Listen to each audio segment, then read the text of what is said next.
क्यों ना कांग्रेस को संविधान विरोधी माना जाए? क्या कांग्रेस अपने मूल विचारधारा से भटक रही है? क्या कांग्रेस झारखंड में प्रेशर की पॉलिटिक्स करना चाहती है?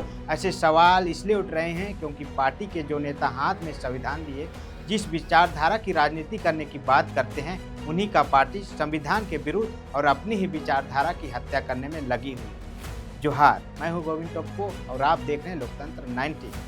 इन दिनों झारखंड की राजनीति में कांग्रेस की राजनीति कुछ अलग ही लेवल की चल रही है। जब से विधानसभा चुनाव में 16 सीटों पर जीत दर्ज हुई है, पार्टी का हौसला 7वें आसमान पर चढ़ा हुआ है। यही कारण है कि मंत्रिमंडल गठन से लेकर उनके मंत्रालय बांटने तक के सारे काम आला नेताओं द्वारा किया जा रहा है। पार्टी में कौन सीनियर है, कौन जूनियर है, कौन वफादार है, कुछ नहीं देखा जा रहा है।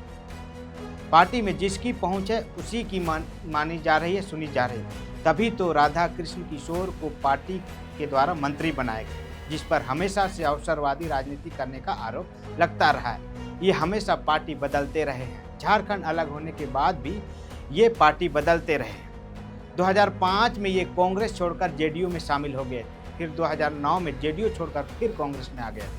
वहीं 2014 में मोदी लहर को देखते हुए कांग्रेस छोड़कर फिर बीजेपी में शामिल हो गए और विधायक भी बन गए, जहां ये भाजपा के मुख्य शासक भी बने।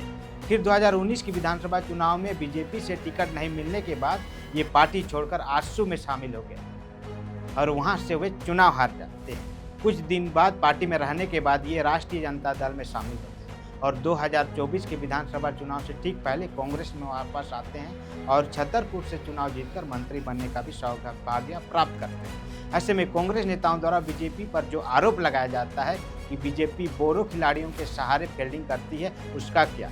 कांग्रेस भी तो कहीं ना कहीं बोरो खिलाड़ियों के सहारे राजनीति कर रही है, जिसका सीधा जागता उदाहरण राधा कृष्ण किशोर है। ऐसे में क्यों ना कांग्रेस को अपने ही विचारधारा की हत्या करने वाली पार्टी कहा जाए?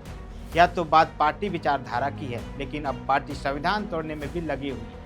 जी हां, बीते दिनों हेमंत सरकार में मंत्रिमंडल का शपथ ग्रहण समारोह था, जिसमें कांग्रेस कोटे से 4 विधायक मंत्री बनाए गए थे। हालांकि शुक्रवार दोपहर तक इन मंत्रियों का विभाग कौन सा होगा, इसका बंटवारा कहीं नहीं किया गया था।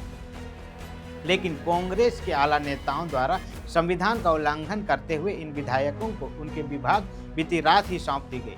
हालांकि पार्टी का कहना है कि राष्ट्रीय महासचिव द्वारा जारी विभाग बंटवारे का जो चिट्ठी है वह लीक हुआ है। इसके लिए पार्टी क्षमा मांगती है। इधर महासचिव का चिट्ठी सोशल मीडिया पर वायरल होते ही राजनीति माहौल गर्मा गया है। लोग दबे जुबान ही सही कांग्रेस पर आरोप लगा रहे हैं कि देश कितनी बड़ी और पुरानी पार्टी कैसे संविधान का उल्लंघन कर सकती है। कहीं इस लेटर के माध्यम से पार्टी प्रेशर की राजनीति तो नहीं करना चाह रही है? ऐसा नहीं है कि कांग्रेस को मंत्री बंटवारे का नियम नहीं पता है, लेकिन फिर भी समय से पहले विभाग कैसे बांट दिए गए? कहीं हेमंत सोरेन को विभाग देने में प्रेशर तो नहीं डाला गया? ऐसे तमाम सवाल इन दिनों राजनीतिक गलियारों में तैर रहे हैं। वैसे आपकी जानकारी के लिए बता दें, संविधान का आर्टिकल 164 में किस मंत्री को कौन सा पोर्टफोलियो के तहत विभाग मिलेगा, इसका विशेषाधिकार राज्य के मुख्यमंत्री के विवेक पर निर्भर करता है। ऐसे में इस पत्र का लीक होना कहीं ना कहीं कांग्रेस की संविधान प्रेम के प्रति सवाल खड़े करते हैं। अब जब नए सिरे से मंत्रियों को विभाग बांट दिया गया है, तो देखना होगा कि इस पर कांग्रेस की क्या प्रतिक्रिया होती है।